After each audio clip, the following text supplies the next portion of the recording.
9 นาฬิกา 29 นาทีครับกับช่วงเวลาของรายการรักสิ่งแวดล้อมทางสวทแพร่ FM 91 เมกะเฮิรตซ์ครับนะเช้านี้นี่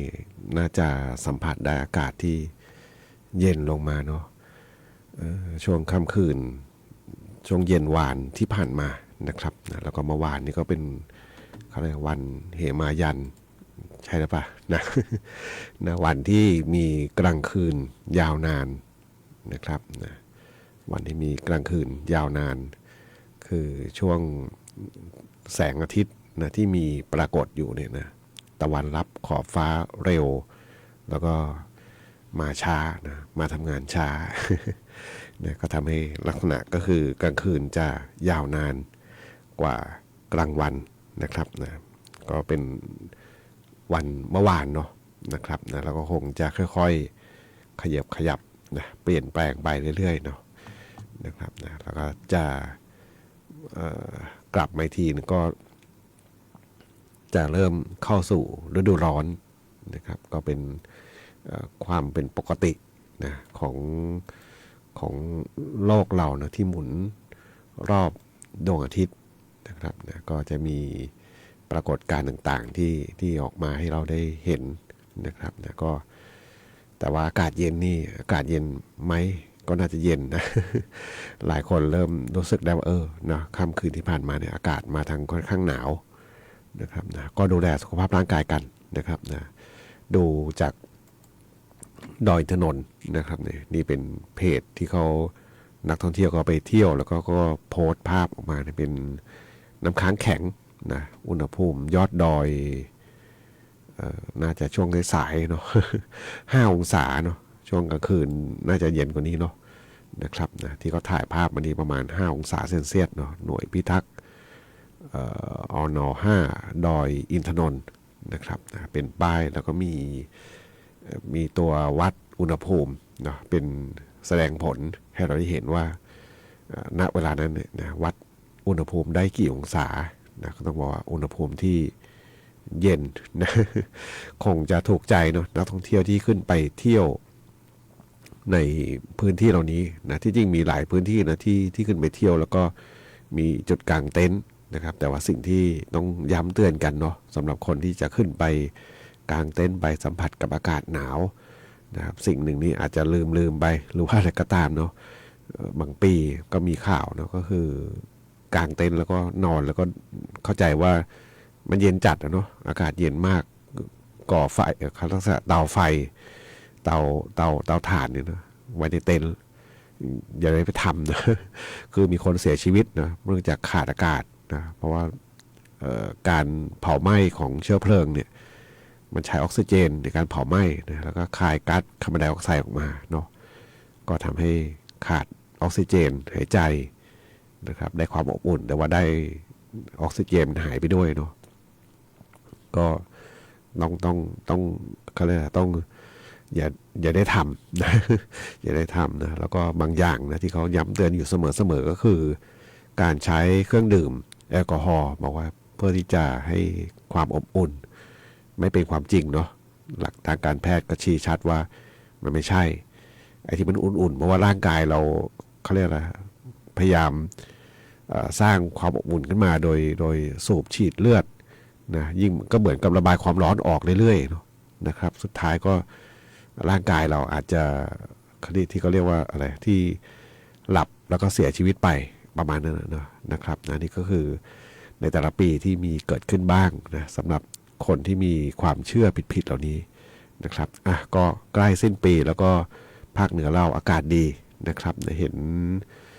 บางที่นี่ถ่ายภาพมาสวยงามมากเนาะดอกพญาเสือโคร่งนะเริ่มบานเท่าไหร่80%เขาโพสต์ไว้เมื่อ10 กว่าชั่วโมงที่ผ่านมานะท่องเที่ยวอินทนนท์นะครับนะก็พยายามเล่าบรรยากาศของการท่องเที่ยวในภาคเหนือนะครับนะให้ท่านผู้ฟังนะอาจจะได้มีโอกาสขึ้นไปเที่ยวกันนะหลบบรรยากาศที่มันอึมครึมทางชายแดนนะมาเที่ยวทางภาคเหนือกันนะครับไปฟังเพลงกันต่อครับกับช่วงเวลาของรายการรักสิ่งแวดล้อมครับ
9 นาฬิกา 47 นาทีนะชื่อเพลงเหงาของคุณปู่พงษ์สิทธิ์คำพี่ไม่แน่ใจเพลงเดียวกันไหม ที่ท่านผู้ฟังได้ถามถึงเข้ามาบอกว่าเธอบอกว่าเหงานะผมลองค้นพิมพ์คำคนแล้วเพลงไม่มีนะเธอบอกว่าเหงา แต่เพลงเหงาของคุณปูนี่มีนะครับนะไม่แน่ใจเนาะ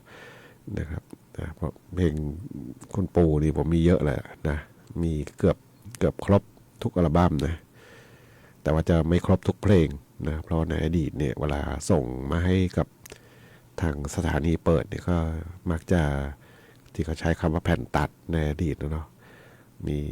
บางอัลบั้มก็3-4เพลงเนาะแต่ยุคที่เริ่มต้น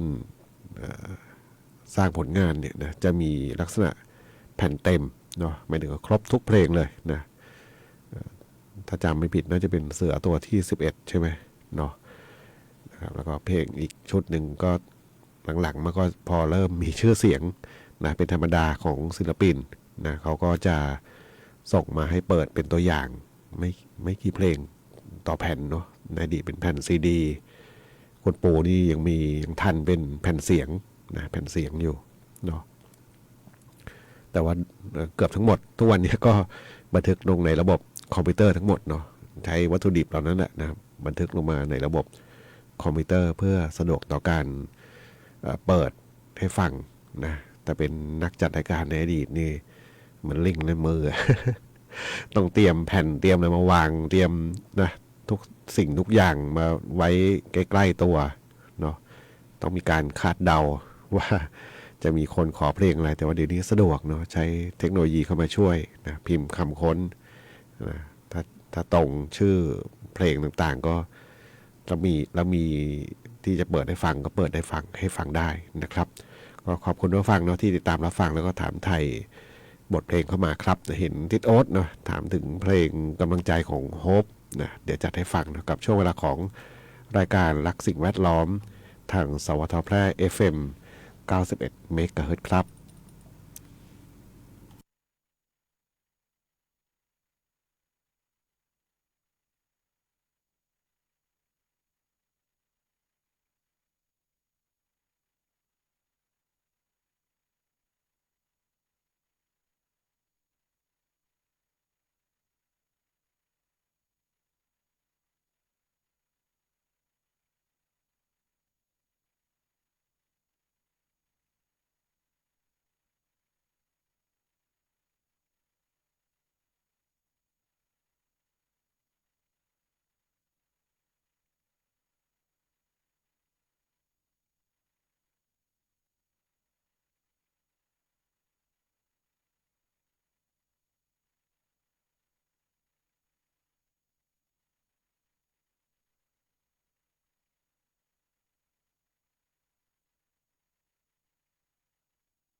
9:53 นาทีครับกับงานเพลงกำลังใจส่งมอบเป็นความสุขสำหรับท่านผู้ฟังที่ติดตามรับฟังรายการรักสิ่งแวดล้อมทางสวทแพร่ FM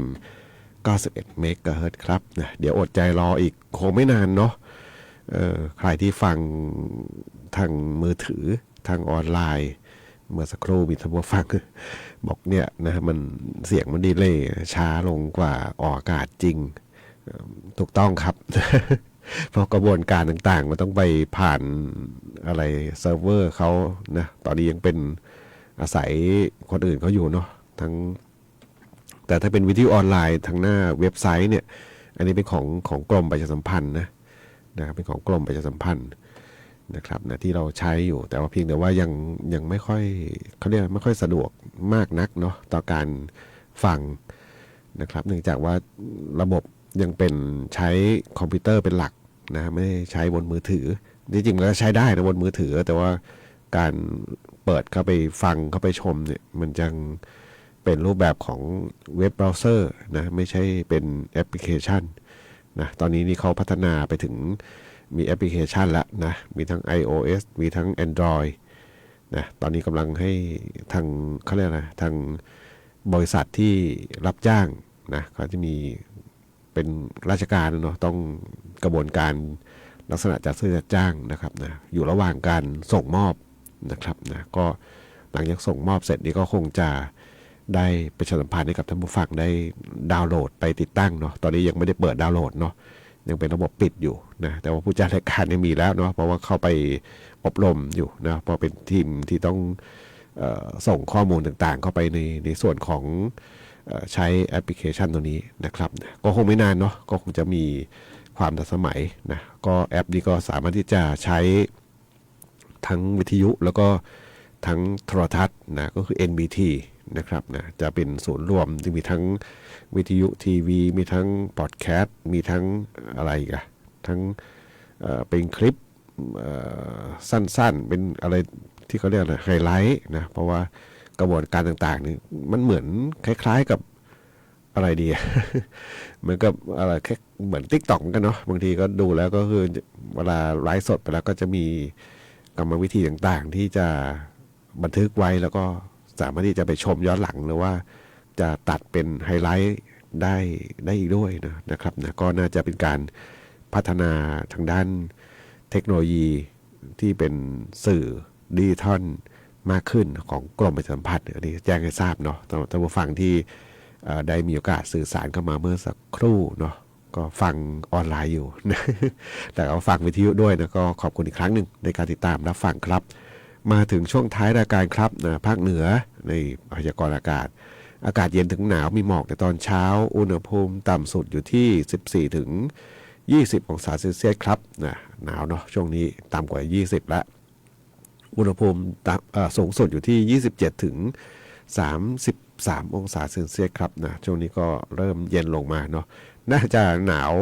รับปีใหม่นะครับนะก็มีความสุขกับการเรียกว่าพักผ่อนหรือว่าในส่วนของการท่องเที่ยวกันช่วงปีใหม่ส่งท้ายปีเก่าต้อนรับปีใหม่2569ครับอีกเพียงแค่สัปดาห์เดียวเนาะวันนี้รายการรักสิ่งแวดล้อมทางสวทแพร่ FM 91 เมกะเฮิรตซ์คงต้องนำรายการท่านผู้ฟังไปก่อนพบกันใหม่ในวันพรุ่งนี้ขอความสุขความโชคดีจงมีแด่คุณผู้ฟังทุกท่านสวัสดีครับ